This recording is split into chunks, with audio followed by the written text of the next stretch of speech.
السلام علیکم ورحمۃ اللہ وبرکاتہ۔ آج کے سبق میں ہم سورۃ البقرہ آیت نمبر 40 سے لے کر 42 تک ٹرانسلیشن کے ساتھ پڑھیں گے۔ آئیے اپنے سبق کا آغاز کرتے ہیں تعوذ اور تسمیہ کی تلاوت سے۔ اعوذ باللہ من الشیطان الرجیم، بسم اللہ الرحمن الرحیم۔ یا بنی اسرائیل اذکروا نعمتی التي انعمت علیکم وأوفوا بعہدی اوف بعہدکم وإیای فارہبون۔ اے بنی اسرائیل، یاد کرو میری نعمتوں کو جو میں نے تم پر انعام کیا، اور پورا کرو میرا عہد اور میں پورا کروں گا تمہارا عہد، اور ہو جاؤ ڈرنے والوں میں سے۔ یا بنی اسرائیل، اے بنی اسرائیل، اذکروا یاد کرو نعمتی میری نعمتوں کو، التی جو انعمت میں نے دی علیکم آپ کو، واوفوا اور پورا کرو بعہدی میرا عہد، اوفی میں پورا کروں گا بعہدکم تمہارا عہد، وإیایا اور ہو جاؤ فرحبون ڈرنے والوں میں سے۔ وآمنوا اور ایمان لے آؤ بما انزلتو جو ہم نے نازل کیا، مصدقاً تصدیق کرتی ہے، لما اس کتاب کی، معکم جو تمہارے پاس ہے، ولا تکونوا اور نہ تم ہو جاؤ، اول کافر بہ پہلے انکار کرنے والوں کی طرح، ولا تشتروا اور نہ تم خریدو بآیاتی میری آیاتوں کو، ثمنا قلیلا تھوڑی قیمت کے بدلے، وإیای فاتقون اور ہو جاؤ تقوی اختیار کرنے والوں میں سے، بچنے والوں میں سے۔ وآمنوا بما أنزلت مصدقا لما معكم ولا تكونوا أول كافر به ولا تشتروا بآياتي ثمنا قليلا وإياي فاتقون۔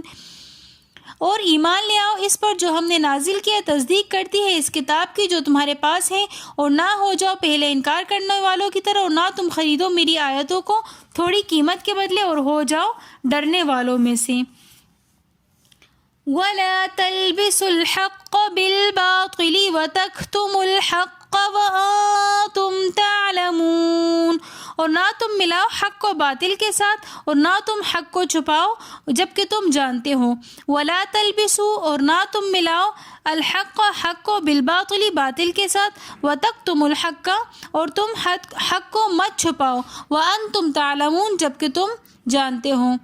یہاں پر اللہ پاک بنی اسرائیل کو کہہ رہے ہیں کہ میری ان نعمتوں کو یاد کرو جو میں نے تم پر کی۔ سب سے بڑی نعمت جو اللہ پاک نے بنی اسرائیل پر کی، ان کو فرعون سے نجات دی، پھر ان کو ان کا وطن لوٹایا۔ اللہ پاک نے بنی اسرائیل پر بہت زیادہ انعامات کیے، تو یہاں پر اللہ پاک بنی اسرائیل کو فرما رہے ہیں کہ میری ان تمام نعمتوں کو یاد کرو جو میں نے تمہیں دی، اور تم میرا عہد پورا کرو۔ میرا عہد پورا کرنا کیا ہے کہ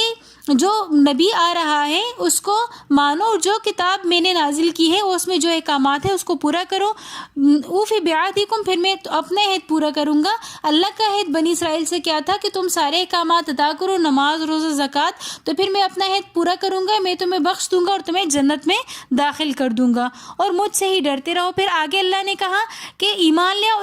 اس کتاب پر جو میں نے نازل کی، تصدیق کرتی ہے اس کی، یعنی جو تورات ہے وہ اس بات کی تصدیق بھی کرتی ہے کہ یہ کلام الہی ہے۔ پھر آگے اللہ نے کہا کہ ولا تکونوا اول کافر بہ کہ پہلے انکار کرنے والوں کی طرح نہ ہو جاؤ۔ تو یہاں پر پہلے انکار کرنے والوں کی طرح اس وجہ سے کہا کہ بنی اسرائیل سب سے پہلی قوم تھی، اور ان کو دین حق ہونے کا پتہ تھا، کیونکہ تورات کے اندر بھی ذکر تھا کہ اللہ پاک آخری نبی مبعوث فرمائیں گے، خاتم النبیین محمد صلی اللہ علیہ وسلم، اور پھر اس کے اوپر قرآن مجید نازل ہوگی۔ تو اگر آپ تم معجزہ نبی کا انکار کرو گے تو تم سب سے پہلے انکار کرنے والے ہو جاؤ گے، اور تمہیں دیکھ کر جو بھی تمہاری طرح پھر انکار کرے گا تو بعد میں جتنے بھی لوگ کافر ہوں گے سب کا انکار اس پہلے انکار کرنے والے کے اوپر، وہ اس گناہ میں شریک ہوگا، اور اس کو بھی ان سب کا گناہ ملتا رہے گا۔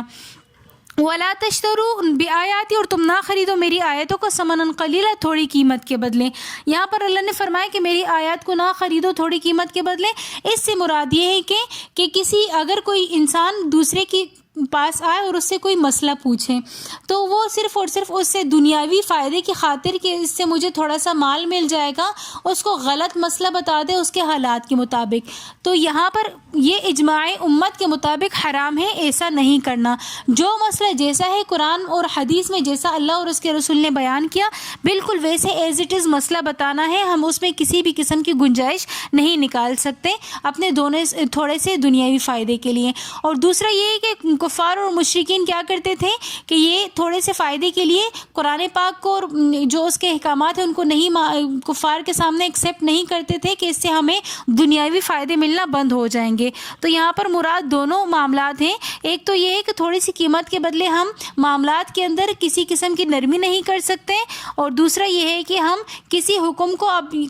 کچھ مقامات ایسے ہوتے ہیں کہ جہاں پر ہمیں احکامات بتانے ضروری ہوتے ہیں کہ ہمارے علم میں ہوں، لیکن ہم یہ سوچ کر چپ ہو جاتے ہیں اگر ہم نے بتایا تو ہمارے تعلقات خراب ہو جائیں گے، یا اس شخص سے جو ہمیں فائدے مل رہے ہیں تو یہ فائدے ملنا بند ہو جائیں گے، تو یہ بے اجماع امت حرام ہے اور گناہ کبیرہ ہے، اس وقت ہمیں وہ سارے احکامات بتانا ضروری ہیں۔ وَلَا تَلْبِسُوا الْحَقَّ بِالْبَاطِلِ سے مراد بھی یہی کہ اور حق کو باطل کے ساتھ نہ ملاؤ، بلکہ جو حق ہے اس کو بالکل واضح طور پہ بتانا ہے کہ یہ بات ایسی ہے تو آپ نے اس پر عمل کرنا ہے، بلکہ ایسی بات نہیں بتانی کہ جسے اگلا بندہ جو ہے نا اس کو بات پراپر طور پہ سمجھ میں نہ آئے اور وہ گناہ کا ارتکاب کر لے۔ وَأَنْتُمْ تَعْلَمُونَ جبکہ تمہیں اس کی سچویشن کا بھی اندازہ ہو کہ تمہاری اس وضاحت سے اس کو بالکل بات کلیئر نہیں ہوئی اور وہ گناہ میں پڑ سکتا ہے، تو اللہ نے فرمایا کہ حق بات کو بالکل کلیئر آپ بیان کریں۔ اگر آپ کو ہماری آج کی ویڈیو پسند آئی ہو تو ویڈیو کو لائک، کمنٹ، شیئر اور سبسکرائب ضرور کیجیے گا۔ ملتے ہیں نیکسٹ ویڈیو میں، تب تک کے لیے اللہ حافظ۔